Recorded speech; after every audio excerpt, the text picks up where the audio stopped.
wanted to talk for a little bit this morning about,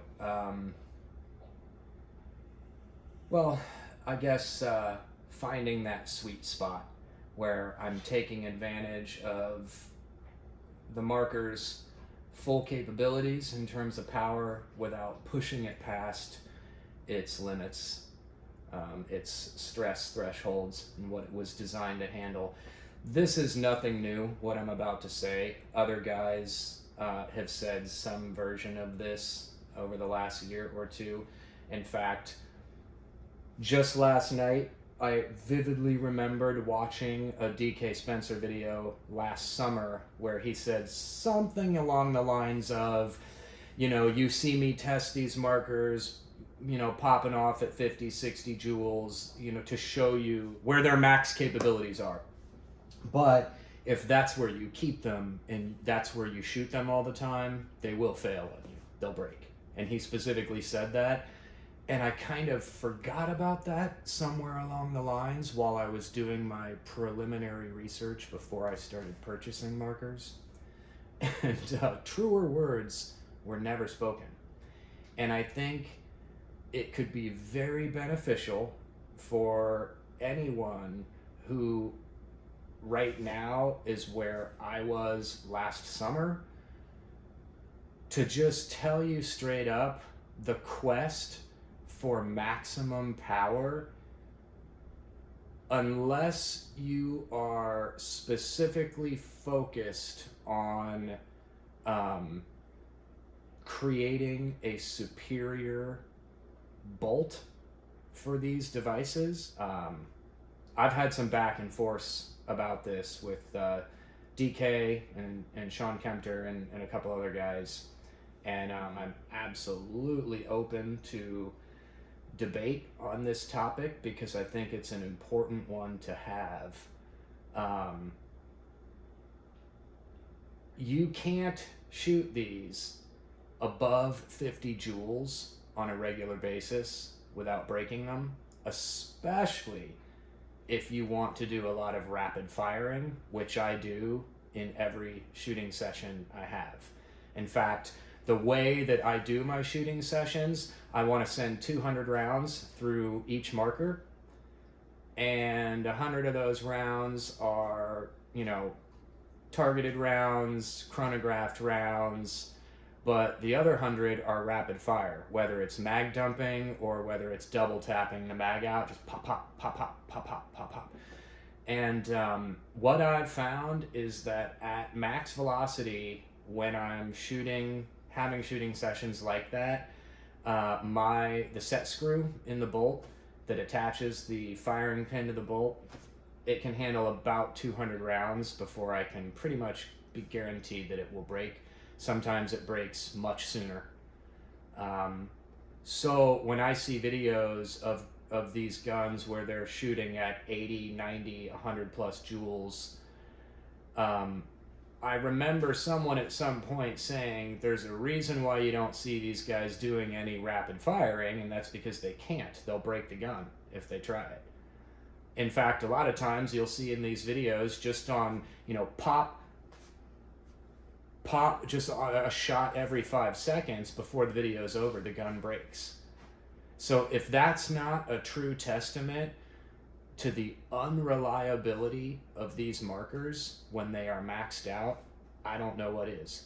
You got the people who are leading this industry posting videos where their guns consistently fail on them in the video, and they're not even stressing the gun in terms of how they're using it. They're only stressing it in terms of its capability to handle the flow of air passing through it, and it's failing just on that. So, let me just tell you, ever since I bought so this was my first VKS, that's my second, and I just got the FSC carbine like a week or two back, and I'm going to sing the praises on that before the end of this video because I love that marker. But I've also built 3 others. 2 of them I built for family friends.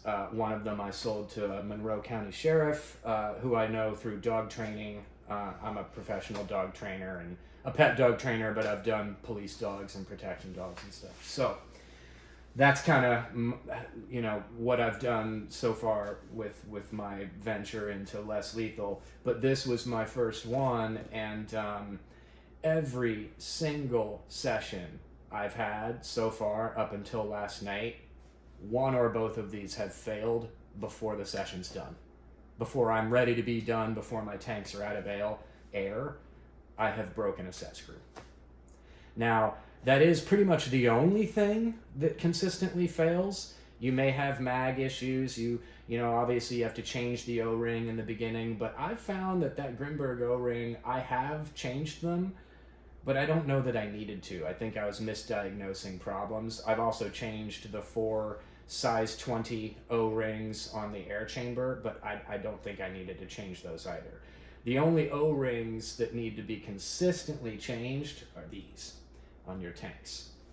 But when I went into this, because I watched so many videos and did so much research before I started making purchases, with the exception of this piece of garbage, I was sort of like already on the thought train that what I need to do is get this, change the O-ring, and then crank the velocity up and get a chronograph and just make sure that I've got it shooting at its maximum power, because that's what everybody's doing in these videos. And then I discovered that if you do that, you're going to spend more time maintaining and repairing your marker than you do shooting it and getting good at it. So I went through the whole red Loctite thing with the set screw so it would stop coming unscrewed. Then it started breaking. Then I started having breaks where a piece of the screw would get stuck in the threading of the bolt. And I mean, it's such a pain in the ass to deal with that when it happens. And I've done dozens and dozens of set screw repairs now because I shoot every other day since I started doing this. And the only reason it's not every day is because you got to wait 24 hours for the damn red Loctite to cure. Okay? So when I got these, I'm serious about this. And the thing about a marker that I think is, just like a real firearm is this. At the end of the day, it really doesn't, when I hear, you see these debates online where guys are talking about what's the best home defense weapon, a shotgun, an AR, this, that, or the other. The best home defense weapon is one that you're really, really good at using and just that you're well trained at, that you know inside and out, that you can rely on in a moment of truth. That's the best self-defense weapon. And so for those of you out there who bought these and cranked up the velocity all the way and changed your O-ring and test fired it, and it's like, yeah, wow, with the stock barrel all the way, lubrication, I'm getting 70 joules. This is awesome. Great. Now it's back in its case. God help you in a moment of truth when you shoulder that thing and fire it, because there's a good chance you're going to hear or you're going to hear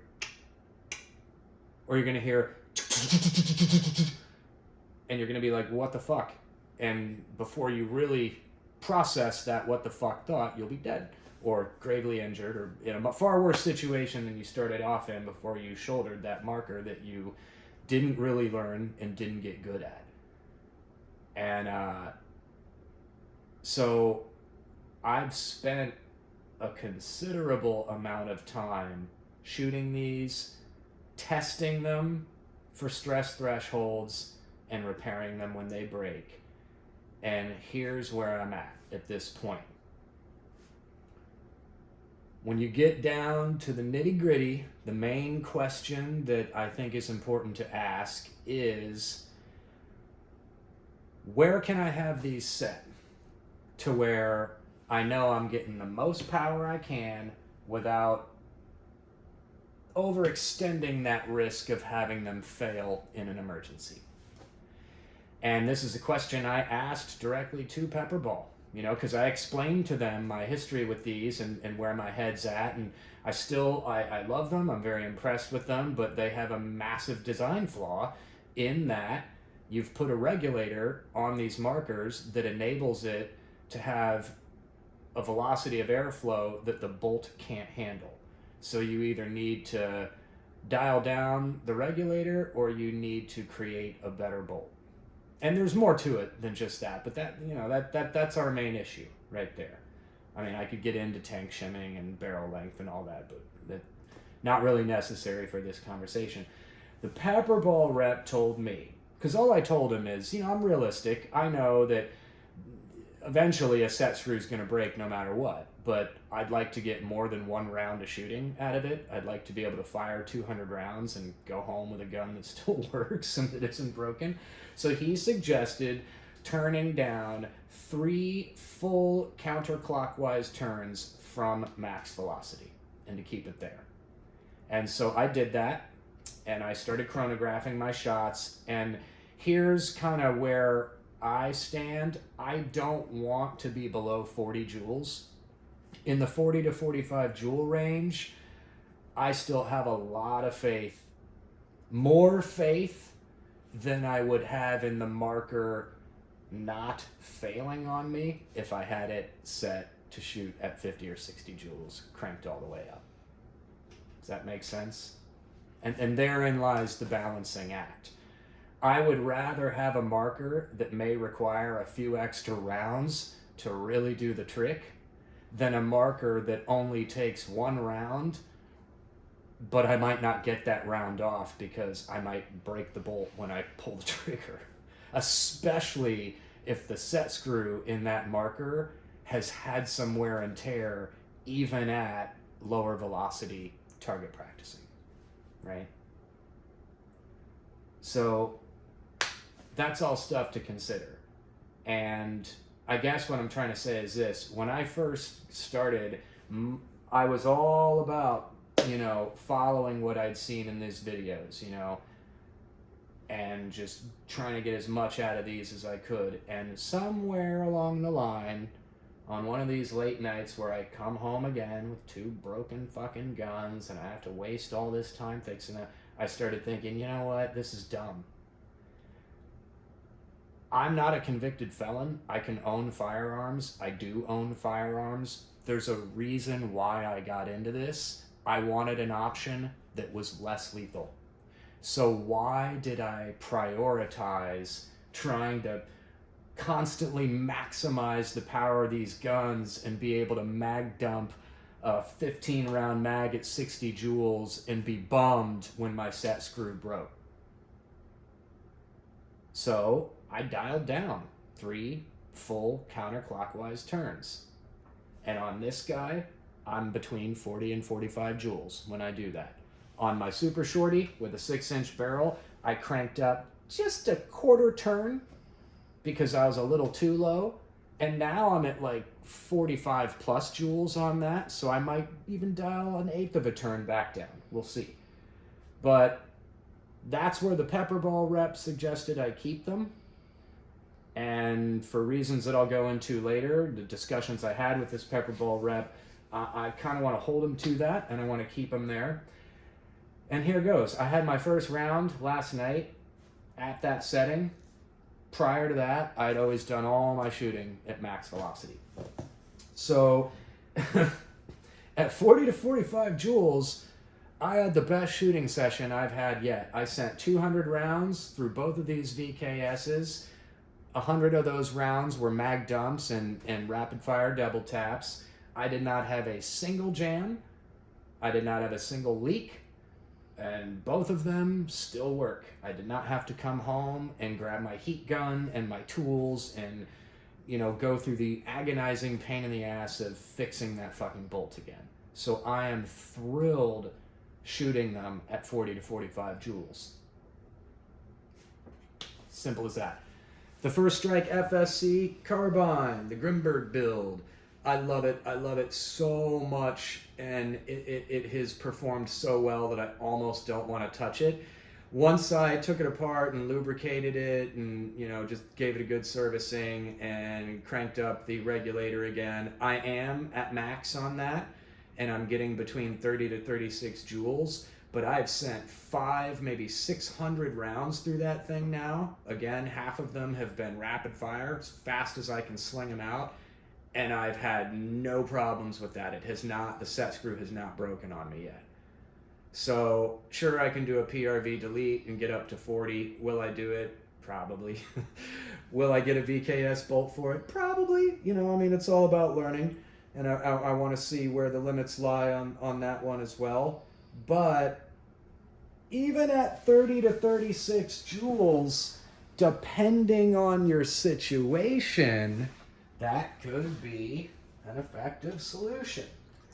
Um, would I like to get it a little bit more powerful? Yes. Do I hope to get it up to 40 plus joules without having to constantly repair it? Yes. Do I expect that? Yeah, I do. But I guess just baseline for shits and giggles, come on. Anyone who is a marksman or an enthusiast of firearms, shooting, what have you, you can't deny how much fun these are to shoot. You also can't deny how much it sucks when they break. And I've gotten really good at repairing these pretty quickly. It still sucks. It's still a bummer. And I'd rather spend that time getting better and better at shooting them. Because really, that's what it's all about. It's about knowing your marker, knowing the sweet spot so that you can trust its reliability, and getting really, really good at utilizing the power that you have at that level for what it's worth. You know, the idea of maximizing them in the hopes that that one lucky shot will do the trick. That's not me. And for those, and then this doesn't even touch some of the dialogue I've read and heard where people make comments like, well, you know, I mean, just by brandishing this thing, I mean, you might be able to get rid. Not me. That is not a thought train I will ever be buying a ticket for, because that's not how I was taught to respect firearms. And I know these are not firearms, but they sure as hell look like them. And when you raise one of these at another human being, I think it is every bit as serious as raising a firearm, because no one else around you, including your target, knows that it's a less lethal device. They sure as hell don't look less lethal. Some of these look more lethal than some of the guns I see. You know what I mean? So that's a serious moment there. And the way that I was raised, the way that I was taught to handle guns, is that you don't draw down on someone unless you intend to pull the trigger.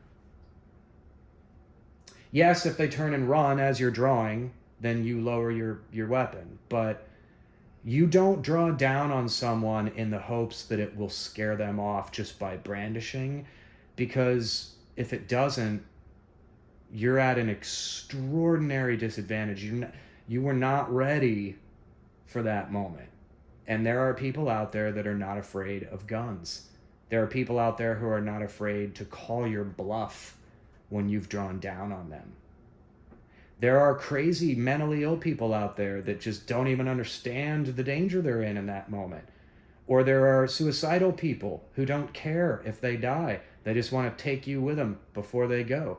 And so the idea that, you know, that it's a good idea to be like, oh yeah, well, fuck you or I'm going to shoot you. Well, what if that person goes, well, fuck you, shoot me. And then they keep coming at you. Better be ready for that. It better be justified.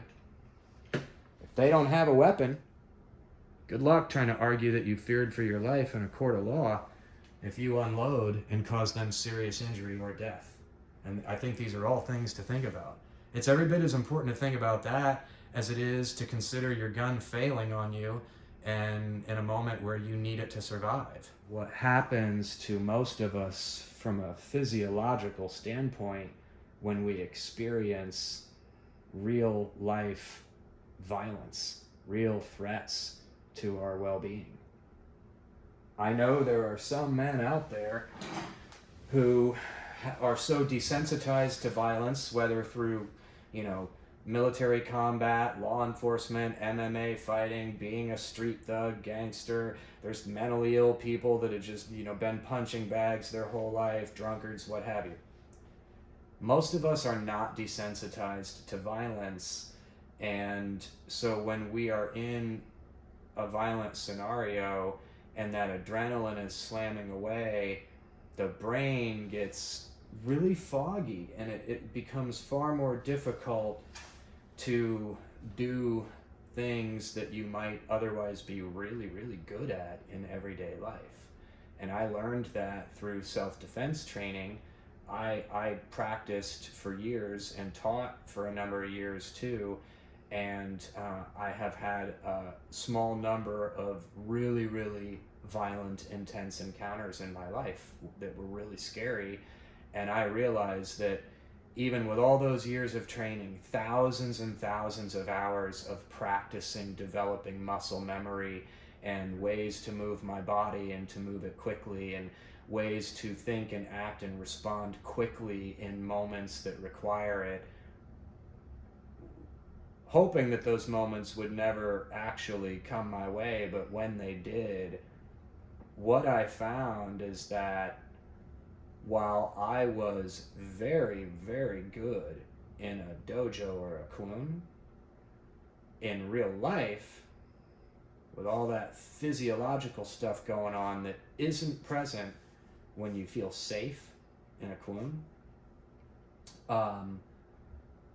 all that knowledge and skill gets really muddy, and you've got that fight or flight instinct going on, or freeze instinct, right? And it's especially difficult if you are the kind of person, which I am, who really, really doesn't want to hurt anyone at all. Anyone, period. Like, even people that mean me harm, will I hurt them to defend myself? Fuck yeah. Do I want to? No. Do I have remorse and guilt afterwards? Yes, I do. When I watch videos on YouTube about these Green Berets that talk about the aftermath of killing the enemy and how they, well, you know, it would have been me or him, I don't feel anything, da-da-da-da-da. Those guys are a different breed. Either that or they're lying, because of the few violent encounters I've had in my life. It's not like I've got like flashbacks from it, but when I look back, there's one guy in particular that attacked me twice, and both of those incidents were really scary, and I hurt him really bad, and it's just, it sucks to have that as a memory. So I'm not eager to shoot someone in the face with one of these markers and to have that memory. I'm really not. And I don't want to brandish this on someone hoping it'll just like send them running. Because even at 40 to 45 joules, that is potentially lethal. Absolutely has lethal potential at 40 to 45 joules. You pop someone in the head or the neck and they may not get back up. Dump a mag in their chest, that's my plan of action in a moment like that.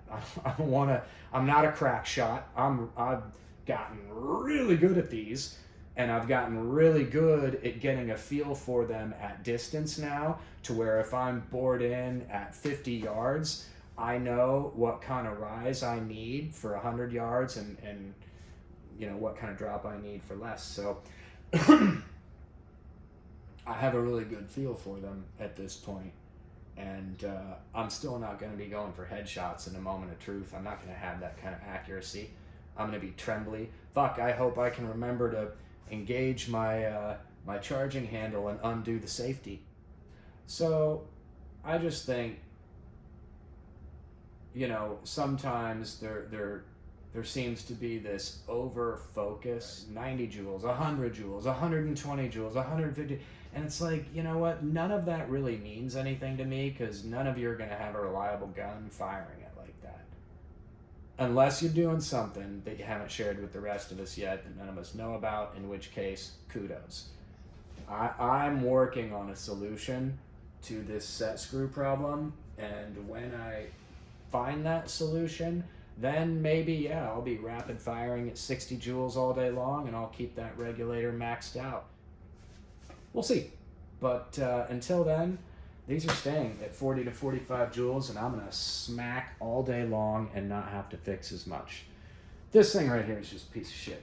I got this before I got into all of this. I got it to shoot pepper ball at stray dogs that try and charge me and my client dogs when I'm working them outside in this very dangerous neighborhood I live in. But the only debt of gratitude I owe to Byrna is that they released this now very well documented to be flawed, weak piece of shit. Because had they never put this out, had I never bought it, I never would have gotten into all this and learned all the stuff there is to know about these and other markers. So there's that, right? But when it comes to the reality of what these are capable of, if you smack someone in the head with 40, 45 joules, especially with a DK slugger round, you're done. That dude's probably not getting back up. You shoot someone in the neck with a V2 traveling, you know, they're not toys, even at 40 to 45 joules. They're just not guaranteed to be lethal and devastating. And I don't want them to be. I want them to be less lethal. That's what they're called. That's the whole purpose and intent behind what I'm doing with these. I'm not looking to turn these into untraceable guns that shoot like bullets, you know? So that's that. 500-600 rounds through this FSC carbine. Just smacking HP 68s and V2s and having so much fun doing it. And when I throw a 1 point on there, I can have that baby rest right here. And I can throw on my coat and wrap it up and zip it up, and the bottom is not sticking out from under my coat, and I'm just barely printing a little with this tank right here. But if I've got my hands in my pockets, you know, like that, you can't see it. You cannot see it. If I was a cop trained to look, I'd be able to see. I'd be like, what does that guy have under his coat? You really can't see it. And it's so light that despite the fact that I have a chronic pain in my right shoulder from a dislocation I got while fighting many years ago, by the end of my 45-minute long walk with my dogs, I'm not really in that much pain. Whereas when I was concealed carrying that, it was a different story. The VKS, I do love it, and it's solid, but it, you know, there's some weight behind that solidarity. You do pay for it. Yeah, so that's kind of where I'm at on all this. I want other people's thoughts, and I don't want, what I'm hoping out of this is to open a dialogue that discusses the balancing act between power and reliability. What I'm hoping to avoid is the age-old debate based on zero data or evidence whatsoever of what 40 to 45 joules would do. How much damage would it cause? Would it stop a person? I know what 28 joules can do to Jeff Mackey's back, right? And if 28 joules can do that, I'm not too concerned that a 40 to 45 joule shot isn't going to get me the results I'm looking for. I am much more concerned that a fixed 50 to 60 plus joule shot will cause my gun to fail before I've handled my problem. So that's kind of where I stand on it. That's why I'm okay with dialing down for now, while still working to try to find a fix so that, you know, if I can be up shooting at 50 to 60 joules without the gun breaking consistently, then that's where I'll stay. But for now, yeah.